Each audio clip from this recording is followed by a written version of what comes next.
What's going on, everyone? This is Razerview, and today we're going to talk about Annihilation. I've been dying to discuss this movie. I've honestly been thinking about it for the last 2 days. It's so refreshing to get a sci-fi movie that you love and that is competent and it is thoughtful and it is good. It was just a beautiful experience. Now, full disclosure, I didn't read the books, so I went into this movie completely cold. I had no expectations whatsoever, and it exceeded all of my expectations. I heard it was an amazing sci-fi movie, but man, it was good. It was so good. Now, the first thing I want to talk about in this movie is its use of foreshadowing. The thing that I really love about movies and I really pay attention to is just the little details they give you in dialogue that kind of paint the picture and help you predict the ending. So for me, I'm not gonna lie, it was a little frustrating that the characters seemed like they're a step behind the audience. Like, I knew where this was going, even not reading the books. I was just like, oh, the DNA, it's merging, come on, like, figure it out, and they weren't getting there yet. But I do want to talk about the tattoo. From what I saw, Natalie Portman didn't have a tattoo in the beginning, but after going into the shimmer, it looked like she had some of her counterparts' tattoo on her forearm, and that's what ended on her at the end. So, I mean, it's something I picked up on. I think it's a big detail, but if it's not, and I'm completely off base, please let me know in the comments. There are very few things that I had problems with this movie. I guess the only thing that really bothered me was just that, you know, why do they keep sending in more and more men? I understand that there was no radio frequencies that could get through, but really, could they not have sent in like a rover with a 200-foot cord just to record things, to see how things were going, like just get a better idea what happened? Because for 3 years and people just keep showing up missing or dying, then, you know, we kind of we can't keep repeating the same process. You know, you keep doing the same thing over and over again. It's insanity. If you send in a rover and then it kept repeating the same loop every 3 days, like it didn't realize it was there 3 days ago or something like that happened with the time frame, you know something's up. Because when they woke up and said, oh, no one remembers where we've been, this has been 3 days ago, I would be like, okay, Groundhog Day, and I would be out of there. I mean, that's what this movie showed me, is that basically I'm a coward, because as soon as they said that I didn't know what happened in the last 3 days, I'll be gone. It's over. The movie would be in. The movie would be over in 45 minutes. So I just want to get into all the stuff that I loved about this movie. That first scene where that alligator popped out and yanked her into the water. First of all, like, how far out of the water did that alligator come? And then he must have been really focused on that backpack and not the people who were in the water. So, I mean, as much mutation as that alligator has had, not much done to the brain, because he could have been more efficient. But when Natalie Portman got down on one knee and was that was so cool. Oh man. And then it had shark teeth, like that was awesome. And then they got to the base camp, and honestly, not that great of a base camp. I was looking at their map. They didn't put up any kind of perimeter. Someone's just gonna have like a loop that they're gonna walk around. I mean, I've never been in the army, but I've played enough RTS games to know that that is not an efficient base. They need to do better than that. There's a reason why they all died. Might be that. But how cool was it that they left them the memory card? It was like, yo, check this out. By the way, we cut up with our dude and he had eels in him. I was, what? That was so crazy. This is the part that I need some explaining. So, after he cut him open, he put his hands in the water, and it almost looked like he was praying to that thing that was against the wall of the pool.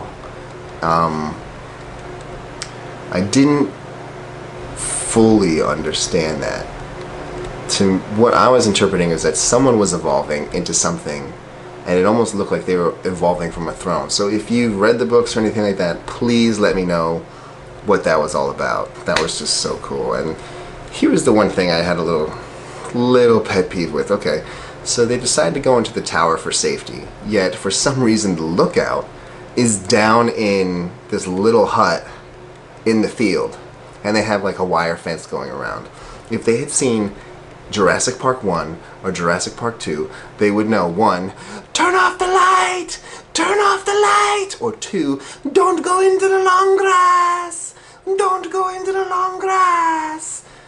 Which they didn't, because they were all like, once they heard that something broke through the fence, they're out there like, what? Something's out here? And that bear came out of nowhere. That was so cool. That was so cool. I mean, it definitely scared me. I do think that how that scene later, like, you know, once that girl got taken, I knew that was going to somehow play into it later on. So once they had all gotten tied up and you heard, you know, help me, help me, I was like, that's the bear. And honestly, that scene was the standout scene for me for the entire movie. When that thing came running in there and you just saw its face. I mean, I know you see it in the trailer, but I was afraid that because it had absorbed a part of her personality that she was going to try to save them, and I was like, I hope that's not what's going to happen. But nope, I was wrong. That thing came after them, and it just, I mean, that scene was so beautifully done. It was awesome. Just seeing how it would just creepily come through and attack them. Oh man, that worth the price of admission, to say the least. Now, this is the part of the movie where I need a little bit of help. So my interpretation was that once they all split up and Natalie Portman went on her own, I got the impression that she escaped, because it looked like she was on the outside of the shimmer, but I couldn't tell if she chose, I mean, it looked like she was on the outside of shimmer and she chose to go to Lighthouse. That's what I believed. And then once she went in there, she saw the videotape of like what happened with her husband, and that her actual, like, from what I saw, it looked like her actual husband killed himself and the replica left. Or did no, the actual husband killed himself and the replica with the altered DNA left, which is exactly what happened to her, because she convinced the new mimic to kill itself, and then even though she left, she was not herself. Regardless, I thought that scene was so cool. When, like, you know, I'm sitting there in the theater going, oh, don't go in the hole, don't go in the hole, don't go in the hole. And she goes in there, I didn't know what to expect. And when you see that thing floating, and this is a part of the movie where I think, you know, I thought it was a good sci-fi movie, but once those sound effects came in and it started evolving and, you know, that thing came out, I said, this is a amazing sci-fi movie. I mean, this is a sci-fi movie, and I was just sitting there so giddy in my seat. It was just so cool. And then when that thing came out following and mimicking every move, and that sound, like, okay, here's my one question. Was that sound effect something that it was making, or was it just a sound effect that was added to the movie? Because when I listened to the soundtrack, the sound effects that the being was making weren't in that.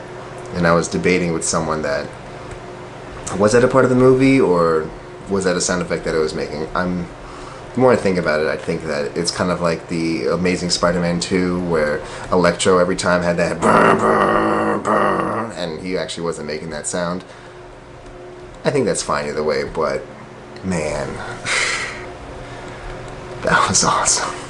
So I guess I'm trying to figure out the ending, and my interpretation is that the guy who left, her husband, was just the mimic. He was technically an alien, and her DNA had become so altered that she was also an alien, is what I'm believing the ending to be. Now, if you've read the books, or if you know, please let me know and correct me. Either way, I absolutely love this movie. I'm still going to give it a 9 out of 10. The more I think about it, the more I love it. I definitely need to see it again. I don't think it's better than Blade Runner 2049, just because I think that movie was, you know, it's hard to have a sequel that's almost better than the original. And this story, I think, was a little predictable, and the visual effects during Blade Runner, that last scene at the seawall, just choice.